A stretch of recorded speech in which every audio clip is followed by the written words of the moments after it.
Welcome to Missouri Sports Talk. I'm your host, Cameron Staley. Today I'm here with Easton D'Amelia. Easton. Large school predictions for the week of 427. Let's go ahead and look at the scores from last week in Class 4. Southern Boone defeated Odessa 5-1. Tolton beat the Tar out of Blair Oaks 15-2. That's a pretty crazy score. Nevada defeats Clinton 8-1. Logan Rogersville won this past Saturday against Forsyth 6-2. St. Michael upset by Pembroke Hill. I guess a technical upset. 8-6, and Fulton, the number 5 in Class 4, defeats the number 1 Moberly 3-2. Fulton's a good team. I don't know necessarily if I expected them to win this game. I knew there was a chance, but I did take Moberly. But that's a good win for Fulton. Yeah, very good win for Fulton for them to beat Moberly. I mean, they split on the year, so it's really hard to really change the rankings much.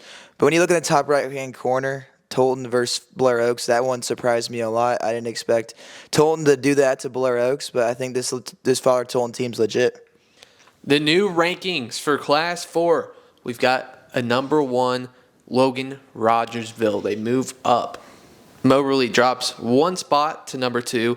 Tolton is at 3, Summit at 4, and Fulton at 5. I think those are all the same. Duchesne moves up to 6. Southern Boone moves up to 7. MICDS up to 8. St. Michael slumps down to 9. St. Genevieve, welcome to the top 10. They are at 10. And Blair Oaks falls out. Yeah, there's a lot of schools receiving votes as well. So I feel like these later on, like these bigger schools, were having a harder time to get a solidified top 10. Let's go ahead with the Class 4 games this week. MICDS hosts on the 1st, California and Fulton on the 2nd, and Stratford, Blair Oaks, and Father Tolton on the 5th. Let's start off with MICDS and Duchesne. I'm going MICDS here. They're scoring 7 runs a game, and they're allowing 2.9. Yeah, Duchesne, they've been rough lately. They've had a very tough schedule. MICDS is on a 5-game winning streak, and because of that, I'm going to take the Rams. California versus Centralia. Got to go with the Pintos here. They're scoring 7.2 a game, and they're 4-1 against Centralia since 2016. Yeah, California is allowing less runs this year and averaging more runs, so I'm going to take the Pintos to win this one. Fulton versus Mexico. This one should be quite entertaining. I'm going to go with Fulton here. Even though they just threw their ace, it's obvious that they'll have a lower pitcher on the mound for this one. I'm not too worried about it, though. They're scoring 6 a game, so they've got good bats. And they're 25-14 against Mexico since 2010. Yeah, the Hornets coming off a big win against Moberly, and I think they're able to carry that momentum, I think, along the rest of the way. I feel like when they have pitchers on the mound who throw strikes and get outs, I feel like they're as good as anyone. Stratford versus Bolivar. Easton, I'm going to watch Bolivar tonight, hopefully. I'm having camera issues right now. Hopefully we don't have anything else. It was like glitching out, so hopefully we're good now. But Stratford hosting Bolivar. I get to watch Bolivar tonight at Branson, so it's a 3-hour trip. So as long as the camera doesn't act up, I'll be there. I'm going to go with Bolivar here. It's a technical upset. Bolivar started off, I think, 7-1, and they've had a rough stretch. I mean, they're 11-8 now. They've played some tough teams that they're losing to, but Stratford's a little bit more down to their level. I do think that Stratford might be the better team, but I think Bolivar, I just got to go with them. Maybe they'll have a good night. They're scoring 7.9 runs per game, and they do hold the head-to-head 3-2 against Stratford since 2014. Well, I thought I was going to go the other way, but Bolivar lost 2 of 3 games. Stratford actually lost 3 of 5. So both these teams are kind of struggling lately, but I think Bolivar's schedule is way tougher in those last games, so I will take Bolivar to win this one. Blair Oaks is hosting Moberly. This is the Class 4 game of the week.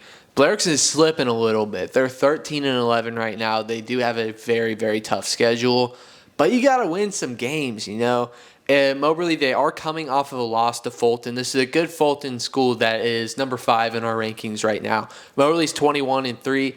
I have no clue if they'll throw Engle, but if they do, I don't think this one's close. It may even be a run rule. I don't want to sit here and declare that this game's going to be a run rule. I'm not going to say that.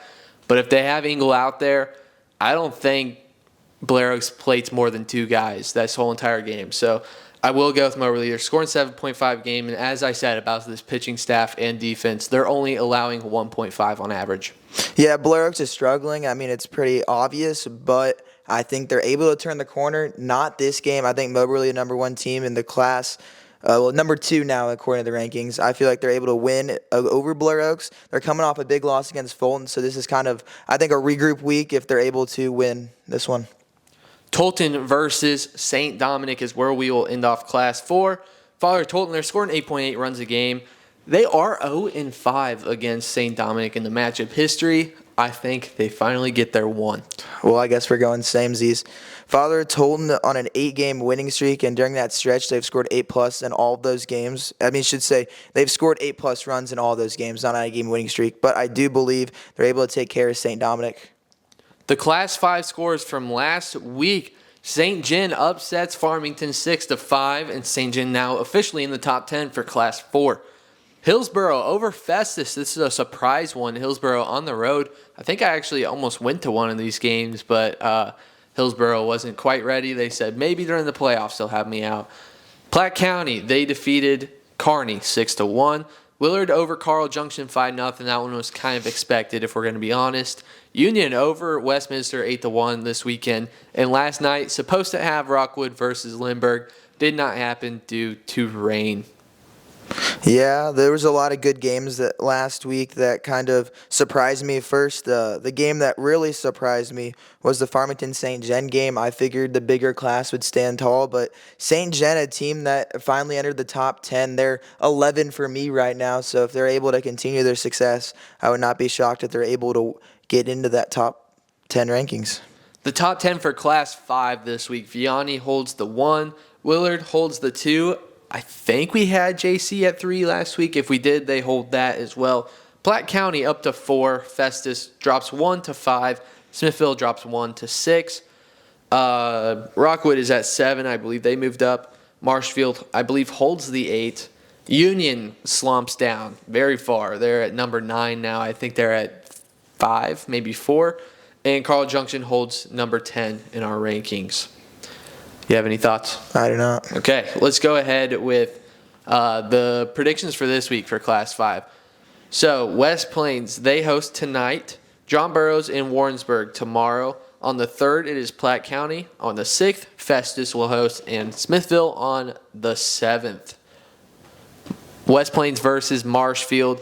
I've got Marshfield at 3 in my rankings. I know you guys have them a little bit lower, so they find themselves lower in the top 10 overall.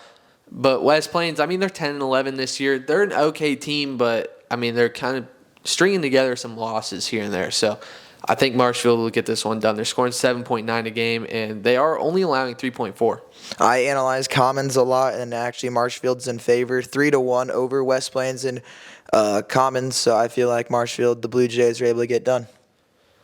John Burroughs versus SLU. John Burroughs is off to an all right start this year. They're 12-5. SLU is 13-5-1. So overall, I feel like John Burroughs could take care of this one. They're scoring 6.5 a game, and they're 5-2 at home this year. So I think that ends up being pretty important. SLU is 1-3 in their last 4 games, but I feel like this is a very tough stretch. They faced St. Dominic, Vianney, and Oakville. I think they're able to take care of John Burroughs. Warrensburg versus Summit Christian. Summit Christian, they're 19-1, but got a pretty easy-peasy schedule if we're going to be honest. They do have a very impressive win over Logan Rogersville, though, and that's why they're so high up. We've got them at 4 in the rankings.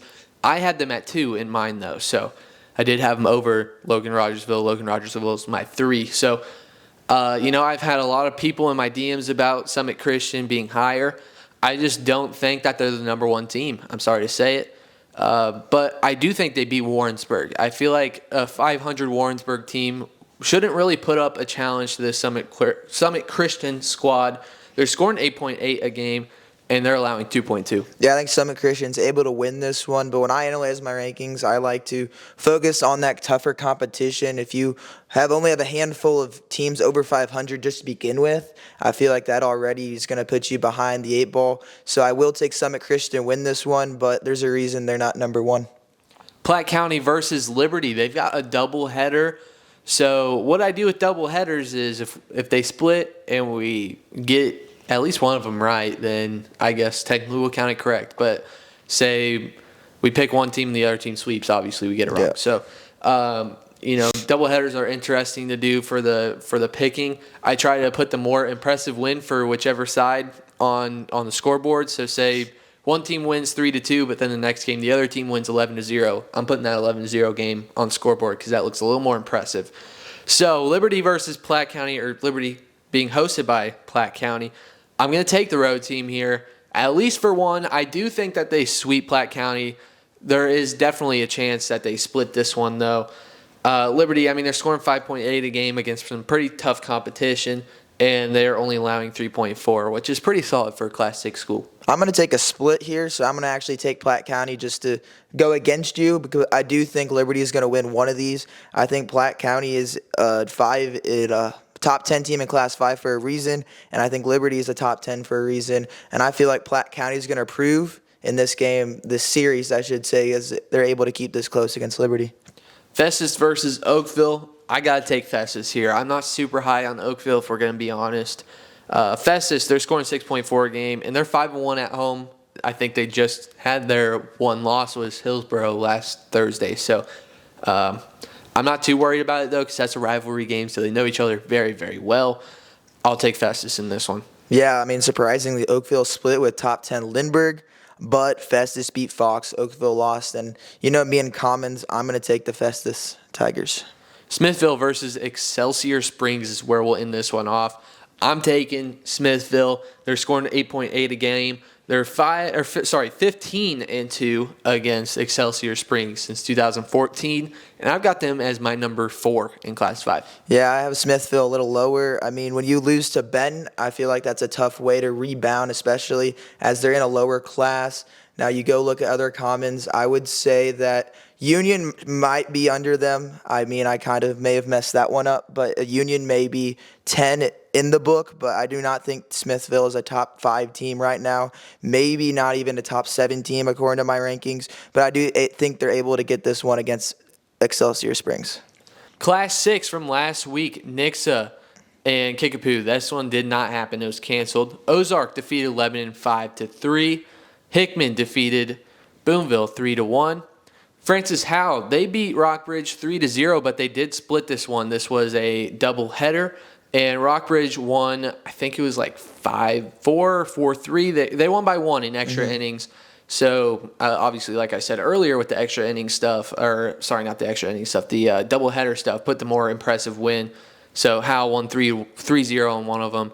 Liberty, I have Liberty North on it, but then I have a Liberty logo, so I don't know what's going on there, but I think that was just Liberty against Blue Springs South, so I'm sorry about that, but that one got canceled, so I guess it doesn't really matter that much anyways.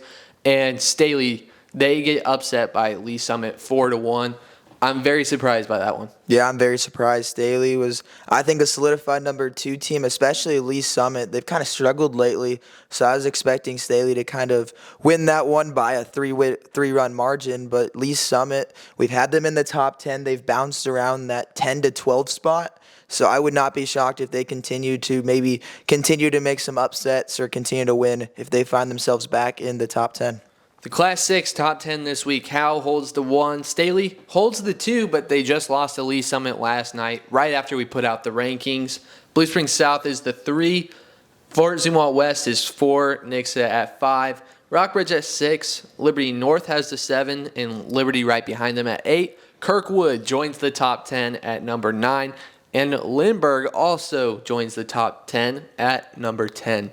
Yeah, Kirkwood is a team that I looked at their schedule. They play a tough schedule, and they're having success. I mean, there was a team that I was always like, I want to add them, but I thought there was a team better. But this week, I have them at 10. You have them at 9, I think. So I think I had them at 8. Oh, 8? Okay, so there's a reason they're in the Class 6 rankings now. Class 6 this week, we'll start off with Seckman hosting tonight. Park Hill South and Francis Howe will host tomorrow. Lee Summit on the 3rd, Rockbridge on the 3rd, and Grain Valley on the 5th. Seckman and Parkway South, these are 2 teams that are doing okay this year, but they just haven't really shown out necessarily. I will go with the road team here, Parkway South. The Patriots are scoring 6.9 runs per game, and they're 6-4 against Seckman since 2010. Yeah, Parkway South on an 8-game winning streak. During that, they've had many significant wins. Oakville, Father Tolton, Kirkwood. They did snap that winning streak to a team from Illinois. But if you look at the Missouri teams that I actually am familiar with, I think they're able to get it done.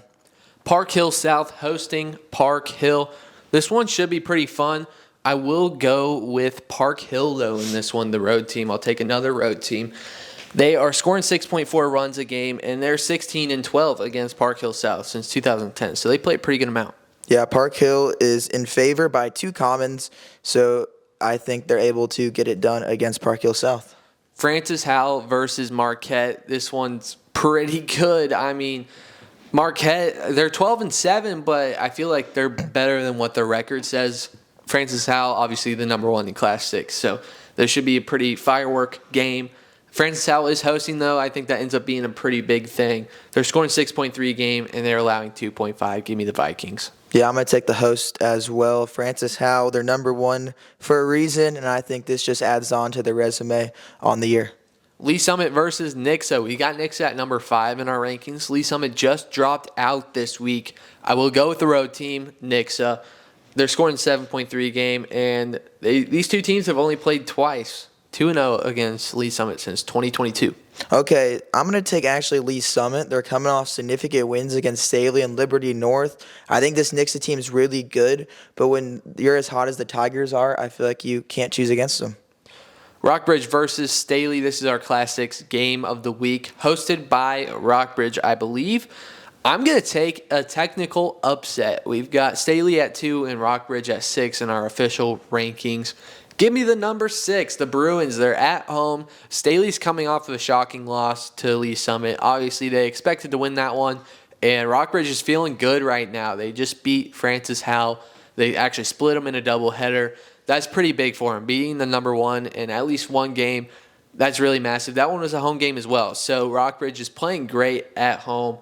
I mean, they're scoring 7.3 a game. They're scoring 6.8, and they're allowing 3.2. I don't know if I should call Lee Summit hot. They've struggled lately, but I think that's going to get them hot. But Staley's coming off a loss that we both expected them to win, but I think they are able to get it done against the Bruins.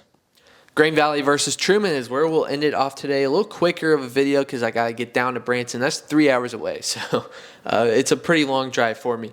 Give me Grain Valley over Truman. They're 15-9-1 this year. They're scoring 7.6 a game, and they're 7-1 against the Truman Patriots since 2018. Yeah, Green Valley's record does not demonstrate what they are right now. They struggled really early on, but they're getting hot at the right time. They beat Willard, Fort Zumwalt West, Platte County. I think those are all significant wins, and they beat Truman today. That's all you got for today. Hopefully Bolivar at Branson highlights next, as long as my camera doesn't act up anymore. It was kind of weird. We started the video and then it just stopped, and then I turned it off, but the screen was still going, but I couldn't do anything else. So I was a little bit scared, but I got it periodically as I had graphics up so you guys couldn't see me walking around. I think it's fine, so I should be able to go to Branson tonight. I mean, I think you were asking me to throw the camera, so I mean, like, that could have fixed it maybe if I threw it against the wall. I was thinking about doing a reverse fix and just dropping it and seeing if that rattles it a little bit and fixed it, but ended up not having to do that, so I'm glad. This has been Missouri Sports Talk. See you next time.